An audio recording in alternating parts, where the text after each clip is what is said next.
Alguns momentos exigem cuidado redobrado. Em determinadas épocas do ano, por exemplo, há um perigo a mais para quem viaja de carro pelas nossas estradas, a neblina que atrapalha a visibilidade do caminho. Por isso, alguns cuidados são fundamentais para que a viagem termine bem. A ação individual vai impactar diretamente no coletivo, ou seja, por questão de ônibus, pode ser uma vítima leve, que a gente fala, a questão de causar uma lesão leve, ou até chegar a uma vítima fatal. Ou seja, se cada um tiver consciência que se eu fizer a manutenção, por exemplo, do primeiro escalão do meu carro, eu posso reduzir, eu posso não causar, não impactar na vida da outra pessoa. O ano de 2012 também exige de todos nós brasileiros cuidado redobrado. É ano de eleições. Se não ficarmos atentos à neblina do desconhecimento, podemos não terminar bem essa viagem de 4 anos. O Eleições 2012 Voto na Cidade trata hoje do processo eleitoral brasileiro. O Brasil escolheu a democracia como forma de governo. No caso, a democracia representativa, na qual, através do voto, elegemos livremente nossos representantes. A democracia, palavra que significa governo do povo, nasceu na Grécia. Em grego, demo quer dizer povo e cracia significa governo. Desde o século IV a.C. e até os nossos dias, a democracia é considerada a melhor forma de governo. Entre as ações importantes para o funcionamento das democracias contemporâneas está as eleições. E o Brasil construiu, ao longo dos anos, um sistema de votação eletrônica considerado um dos melhores do mundo. A urna eletrônica deixa o voto mais fácil, pois tira o eleitor a necessidade de escrever, de expressar com palavras a sua vontade. Ele tem apenas que digitar o número do candidato. E esse sistema é muito mais ágil na sua apuração, o que permite conhecermos o resultado da eleição em tempo recorde, se comparado com vários países do mundo. Mas a democracia não se resume ao voto. E aqui já precisamos jogar um pouco mais de luz na nossa reflexão. A democracia representativa se baseia na eleição de representantes dos diversos setores da sociedade. Logo, um processo eleitoral democrático deve buscar a representação de todos, inclusive das minorias.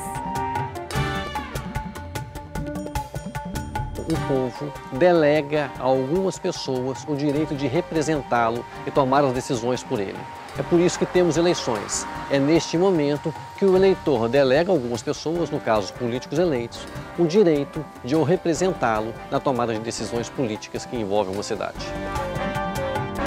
Para interferir na realidade política do nosso município, precisamos entender como elegemos os nossos candidatos. Este é o primeiro passo para votarmos de modo consciente. Então, você sabe o que acontece com o seu voto? Não.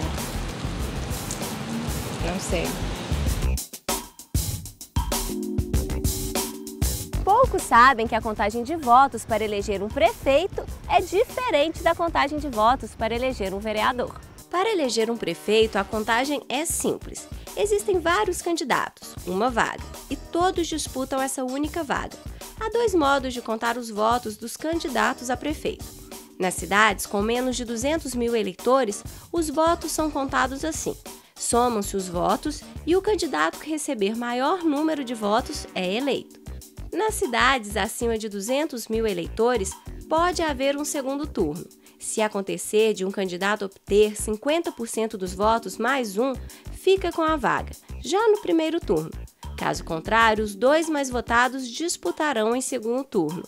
Mas na eleição de vereadores é muito diferente. Numa eleição, é importante então calcular o chamado coeficiente eleitoral. O que é o coeficiente eleitoral? É o número de votos válidos, ou seja, votos nominais mais votos em legendas, dividido pelo número de cadeiras ou de vagas disponíveis numa Câmara Municipal. Agora, o coeficiente eleitoral, tal como está no Brasil, traz problemas. É o que a gente chama de efeito Tiririca ou efeito Enéas. É porque, às vezes, um só candidato, pela sua votação, lhe dá direito a ter várias cadeiras. Ele sozinho, ele é mais importante do que os votos de outras pessoas do partido. Isso faz com que, então, às vezes, um candidato muito bem votado leve consigo outros candidatos não tão bem votados ou não escolhidos pela população, trazendo uma distorção no sistema.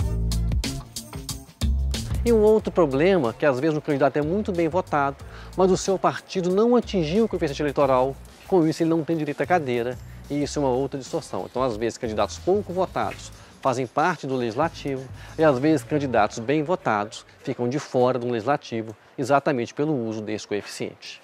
Como você pode perceber, precisamos ter atenção redobrada para identificar os perigos de uma estrada com neblina. Da mesma forma, precisamos estar atentos nas eleições deste ano. Neste programa, conhecemos o caminho para chegar a uma boa composição da nossa Câmara de Vereadores. Lembre-se, não existe voto perdido para vereadores. Na soma para a escolha de quem ocupará as cadeiras da Câmara, todos os votos têm valor.